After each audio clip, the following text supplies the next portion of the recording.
It's Monday morning. மத்த நாள் பல விஷயங்கள் மைண்ட்ல ஓடிட்டுருக்கும் காலையில எழுந்திரிக்கும்போது. ஆனா மண்டே அப்டின்னும்போது எங்க 2 பேருக்குமே லாஸ்ட் வீக் பண்ணணும்னு நெனச்ச, விட்டு வச்ச வேலை எல்லாமே இந்த வீக் முடியறதுக்குள்ள முடிச்சு வச்சிரணும். அப்டிங்கிற ஒரு ப்ரெஷர்ல தான் மண்டே ஸ்டார்ட் ஆகும். அப்ப எங்களோட மார்னிங்ஸ வந்து இவங்க 2 பேரும் தான் ரொம்ப ப்ளசன்ட்டா, பியூட்டிஃபுல்லா வச்சுப்பாங்க.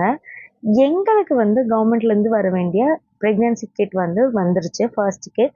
அதுல வந்து 3 அயர்ன் டானிக், 2 டேட்ஸ் பாக்ஸ், ஒரு சின்ன கப்பு, ஒரு 1/2 லிட்டர் கீ, அப்புறம் 2 ப்ரோப்ளான் சப்ளிமெண்டரி பவுடர், ஒரு மஸ்லின் கிளாத்து, ஒரு ஸ்டொமக் கிளீனிங்க்கு ஒரு டேப்லெட் இருந்துச்சு. இதெல்லாம் தான் அதுல இருந்துச்சு. இதுல வர அயர்ன் டானிக், அதுக்கப்புறம் ப்ரோப்ளான் சப்ளிமெண்டரி பவுடர் இது எல்லாமே வந்து கண்டிப்பா இன்க்ளூட் பண்ணிக்கோங்க உங்க டயட்ல. 7த் மந்த்துக்கு அப்புறமா ஹெச்பி கவுண்ட் வந்து அ அப்நார்மலா ட்ராப் ஆவறதுக்கு வந்து சம் சான்சஸ் இருக்கு. ஸோ, அதுலருந்து பிரிவென்ட் பண்ணிக்கிறதுக்கு அயர்ன் கன்டென்ட் ஃபுட்டும், அயர்ன் டானிக்